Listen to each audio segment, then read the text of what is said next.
Hello everybody, welcome back to my channel.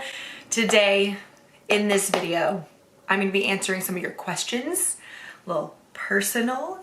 So I hope you guys enjoy this. Please make sure to like this video and follow me on Instagram at Spin City. And of course, subscribe to my YouTube channel where I'm putting out new content, recipes, vlogs, Q&As, workout videos. I need to stop doing this. This is over, okay? Like I said, today's video, I'm gonna be answering your questions. I have my list on my phone. And fancy me put on some makeup today, but we didn't do our hair because we're not too fancy. And it's just what we're working with. We're gonna start from the beginning. There's no rhyme or reason where I'm going with this.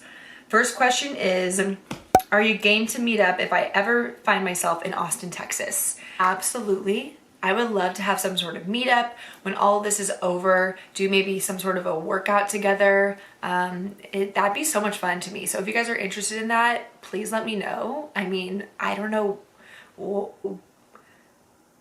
why you'd want to meet up with me, but if you do, let me know and we can absolutely do a meetup in Austin. I can do some sort of workout. We can make it fun and have like a little dinner, little restaurant moment. Again, when all this is over, you don't have to social distance. Okay? So yeah, I would love to do that. How did you become an Under Armour athlete? I actually got a lot of these in this one.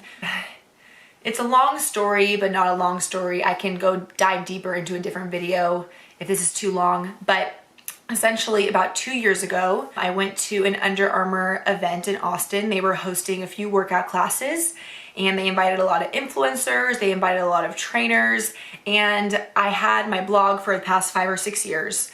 I have had my Instagram for just as long, and I was posting just my workout videos, like what I was doing as a trainer, someone who was, 2 years ago, how old was I? 23-ish? I was about 23 years old, and in that time, Under Armour was looking for a new athlete roster. They were looking for micro influencers. They were looking for people in certain cities, in certain pockets that they were wanting to fill. And somehow, some way, I got put on Under Armour's radar. And I am so freaking grateful for that. I think that because I had been posting for a while, they found that and the person who was scouting liked what they saw. And I got the email and it was like, hey, this is blah, blah, blah from Under Armour. I'd love to meet up with you and talk about like the possibility of a sponsorship. And I read that and I came this close to deleting that email because I get a crap ton of spam email. And I thought that this was another spam. I was like, there's no way Under Armour's reaching out to me. That's spam, LOL. Ended up not deleting it. Thank God it was in my spam folder too. So thank God I checked that. And it just so happened to line up where I was meeting with the girl who recruited me. And we got coffee, we got breakfast. I went to one of the workouts and we got along really great and I got to learn more about the company and what they stood for. I had no idea what I was signing up for. I had no idea what I would get into. It scared me, but I am so freaking grateful and glad that I did take that leap. I've been with the brand for almost a full 2 years now and it's been such an incredible journey. I'm gonna call it a journey, such an incredible time. The people that I work with, the girls that I've met, it's so unreal. Opportunities that it's led me. I now work with my Fitness Pal a lot. I work with Under Armour, their team there. I've worked with the Under Armour women's team. Obviously, I'm on their roster. Under Armour is just full of such amazing, talented, strong people. I've learned so much by being a part of this ambassador athlete program. And I just want to continue to grow with them, continue to support them. I now wear Under Armour all the time, minus today. They're the only workout gear that I wear, and I will say they've improved so much on their women's clothing line. That was a long story. I'll probably cut something out. Next question. Do you and your sister own your house together? My sister actually owns this home, this beautiful home that we're living in. We've been in here for a year now, but we have been living together for the past 4 or 5 years. She's my roomie. We started living together when she went through a pretty, not dramatic breakup, but she went through a breakup, was living in the suburbs. I was just wanting to move out of the house, so I started living with her and I didn't want her to be alone.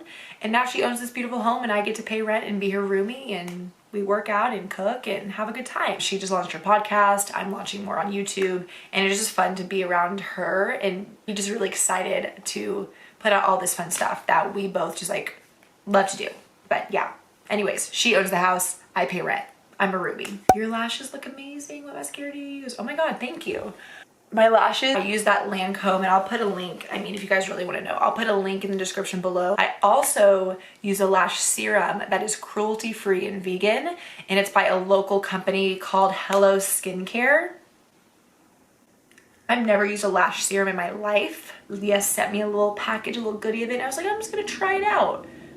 3 weeks later, thick lashes, beautiful lashes. I put mascara on, oh my God. So I'd like to thank Genetics, Lancome, I don't know what it's called, but it's the black bottle with the pink label. It's like iconic, and if you know, you know. And then the Hello Skincare lash serum. Beautiful combo. This one's about swimming. What were your best swimming events? I was an IMer, so all the strokes, except I sucked at breaststroke, but ultimately butterflyer. Butterflyer for life. My favorite was the 200 fly because I feel like a lot of people hated it. I was not a sprinter, so 100 fly was like, it was good, I was fine at it, but the 200 fly is where I thrived. What's your next big venture goal you have career-wise? That's such a big question.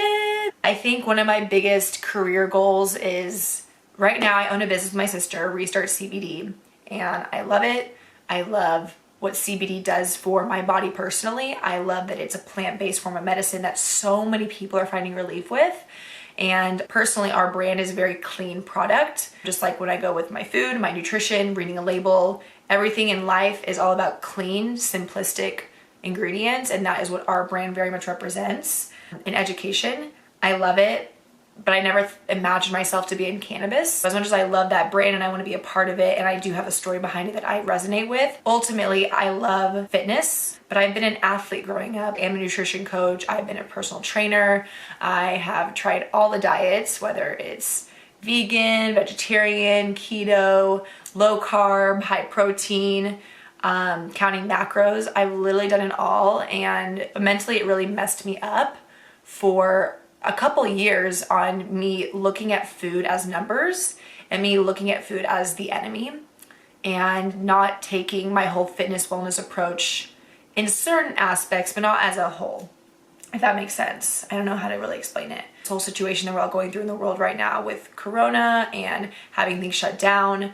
I've been starting my IG lives, and those have been such a blessing because it's given me a different outlet and outlook on what I really want to do. And what I love is creating content. What I love is doing those workouts with you guys. What I love is talking about how food is not the enemy, how food is fuel for your body, and how to fuel yourself properly. Ultimately, the encompassing version of that would be to create some sort of a platform where you guys have access to that, and that I can educate you on the importance of well-being, and that it's not a quick fix. You know, there's not one diet. You hear that all the time. There's not one diet that is for everybody. I don't even like to call them diets because it's food. You should never X out a food group. You should never do anything extreme, because if it's extreme, most likely it's extreme for a reason and it's not sustainable. So that being said, listen to your body. If you do have health complications due to X, Y, and Z, take that into account. But know that my passion lies in taking care of ourselves and taking care of you. Love you guys. Hi, how do you work out every day? I did one of your routines and I couldn't do it the next day. This is something I built over time. Again, I was a collegiate athlete and I grew up kind of putting my body through the ringer. Not to say that I think that that's a sustainable life to live. I think you need to take care of yourself and absolutely have those rest days. As I get older, I'm appreciating rest days and walk so much more, because ultimately you can't do HIIT every single day. Your joints aren't gonna like that, your body's not gonna like that, you get over it. Again, it's a very extreme measure. I counteract the HIIT with walks, with some stretching, with downtime, with rest days. And it's just something you build over time. You build that stamina, you build that strength. I've been doing HIIT, strength, any kind of training for really consistently about 4 years now. And I haven't always been someone who's able to work out and do this every single day, but you know, I take my rest days too, and I listen to my body. And if I want to do a rest day for my legs, I do something upper body or core.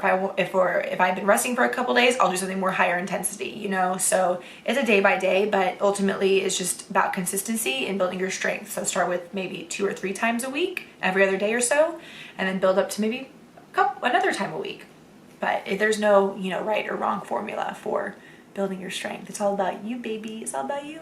All about you. Okay, your necklaces, where are they from? These two right here are from a local jeweler, Amanda Deere, because I love the daintiness of it. She has these in sterling silver, she has them in gold plated. And then this one in the center, I don't know if you can read it, it has the hashtag CBD Sisters on it. And that one, my older sister got for me and my younger sister for Christmas. This one was just custom like online, I have no idea, probably through Etsy or something. And yeah, that's where they're from. And I love it. I love layering necklaces, I love they're dainty, I love working out with them because when I work out I sweat a lot and it just makes me feel a little bit more girly. You know, sometimes I like to be a little bit more girly. But thank you, Amanda Deere, and then from the sis, wherever she got this from. Ooh, this one. Do you drink alcohol at all? I get that question a lot. I do drink. It's really, really rare. Backstory on that, in college, like I'm sure a lot of people, I was a partier. How I did that, I don't know. And pretty much after college, I was still drinking, but definitely not as much. And then it just got to a point where I just hated being hungover and I don't really know why I was drinking. And I decided to, so I didn't cut it off for any particular health reasons or things like that. I really just cut it out gradually because I just didn't feel like drinking anymore. I didn't feel like going out. I didn't like being hungover. I'm someone who very much likes being in control of my body. That's just, it is what it is. But yeah, I drink sometimes, not often. What do you do for snacks during the day? This one's a really good question because I used to snack so much. Part of that is because I was intermittent fasting for a while. I probably intermittent fasted pretty consistently for about a year and a half. And because of that, I found myself being extremely hungry throughout the day, like afterwards.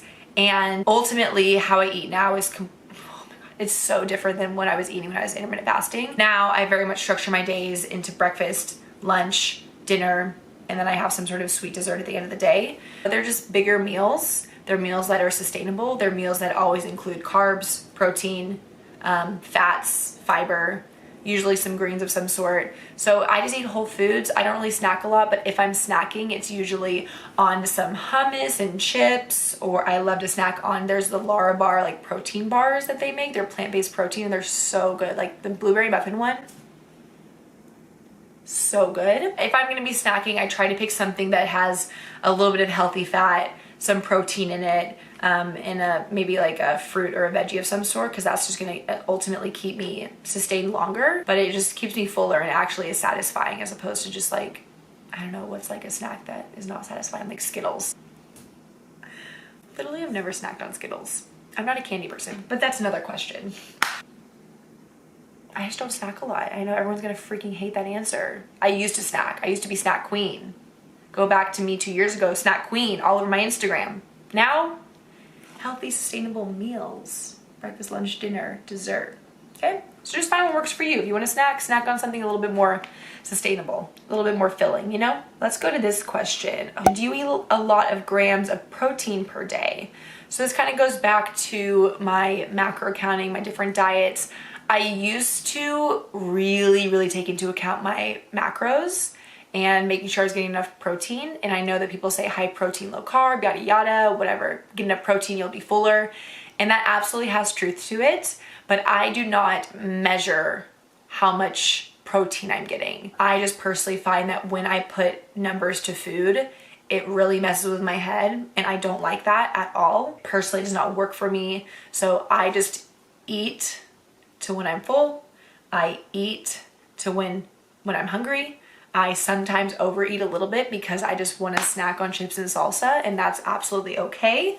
Or I go to my parents' house and they have all the goodies. As far as protein goes, I don't try to find a certain amount. I do try to just have protein in all 3 of my meals. So breakfast, lunch, and dinner, just to make sure I'm getting enough. But if you feel like you have low energy, if you feel like you're not if your meals aren't lasting you longer, then maybe add a little more protein and see how your body responds to it. Again, we're all different. If I have a rest day, I'm probably not going to be eating as much. If I have like a really intense high intensity day, high intensity, then I'm probably gonna be a lot hungrier. And that's okay. Just listen to your body. Listen to your body. Listen to your body. Okay? And it takes a little bit of time to really tune in and listen to it. So give yourself some time. Give yourself some space. Let's see. How has your skin been since the treatment you had a while ago? And what this girl is talking about is sebaceous. I got the sebaceous treatment by Sonova Dermatology. It's pretty much a laser treatment that zaps your sebaceous glands, which is your oil producing glands. And I feel good. I think my skin has reacted really, really well to it. The makeup lays a lot better. I've been taking a lot better care of it. My breakouts, I have a lot of hormonal acne on my chin and underneath here. But as far as like overall breakouts, they've gotten so much better. Obviously, I'm wearing makeup right now, but I still get breakouts, but they're not intense. This one is definitely hormonal. I can tell just because it's under the skin. And then underneath here, this one is hormonal too, and I've picked on it. But ultimately, it's gone down a lot, and I really like the results of it. Oh my god, there's my lashes.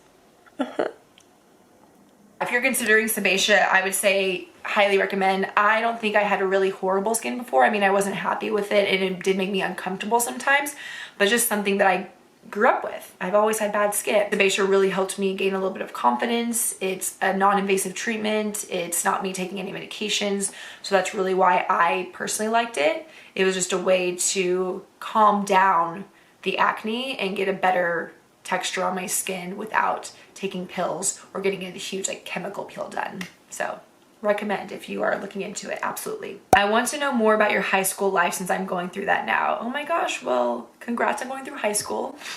My high school experience, oh, there should be a video all in its own, oh my god. I was a dork in high school. I swam, and swimming is not a sport that's like cool when you're in high school, at least where I went. That like you're part of the volleyball team or the basketball team. But as far as like being the most popular kid in school, we don't freaking know her. We don't know her. I think it's fine. I mean, if you're someone who struggles to make friends in high school, just know that it's only a temporary part of your life. High school, you doesn't even matter. So if you feel like, if you're getting bullied, if you don't fit in, you're gonna look back in like 5 or 6 years and be like, mother effers, look at me now, look at me now. I also like just am not a school person. So I tried really hard to be a school person, but ultimately, I'm glad I'm done, you know? If you're friends with people who are treating you poorly, you don't got time for that. You don't have time for people to put you down. So find people you relate to. If you like books, join a book club. If you like sports, get into sports. If you like to do ceramics, I do ceramics. Join the ceramics club. I don't know. Figure out what you like. Dive into it, explore it. The quicker you are able to dive into the things that you truly, really like and have no holds back, more confidence you're gonna build as you progress. So if you're not liking high school, just know that it's temporary and you're gonna move past it and become a very, very great person from it. And if you love high school, congratulations. My last questions. So pretty much she's asking, do you have a love? Your energy deserves a very rad lover. I love how she said that. I think she's pretty much asking if I have a boyfriend. No. It's not funny. I don't know why I laugh about it. If you guys want to know more about my love life, I will gladly talk about it. But ultimately, I have not had a boyfriend for about 7 years. I literally got chills. I'm so uncomfortable. So I've been on dates. I've dated people, but it's nothing super intense. I haven't found someone that really just, you know, kicks me into gear, puts a little spark in my booty. And I anticipate it coming, but I'm not worried about it. I'm not seeking anybody. I think that you truly need to be happy in your own skin and happy mentally, physically, emotionally, be good, and then you can allow someone into that life. And then you're just gonna attract that, you know what I mean? You're gonna attract those people that also share your same values and energy. I think by being single for so long, when I say it out loud, it's a long time. Anyways, I've always been someone who's very independent, and as much as I would, you know, I love relationships. I'm not someone who dates around. It's just not in me to be doing that. It's just, it takes a lot for me to get to that point of a relationship. So I'm a commitment queen. Once you have me is kind of my mentality, but that was a long way around the act of saying, no, she's single. Single and thriving. Hope you guys enjoyed this video. If you did, make sure to give it a thumbs up. Make sure to subscribe to my YouTube channel. Follow me on Instagram at Spin City. I appreciate you. Thank you for the support, and I'll see you in another video. Bye.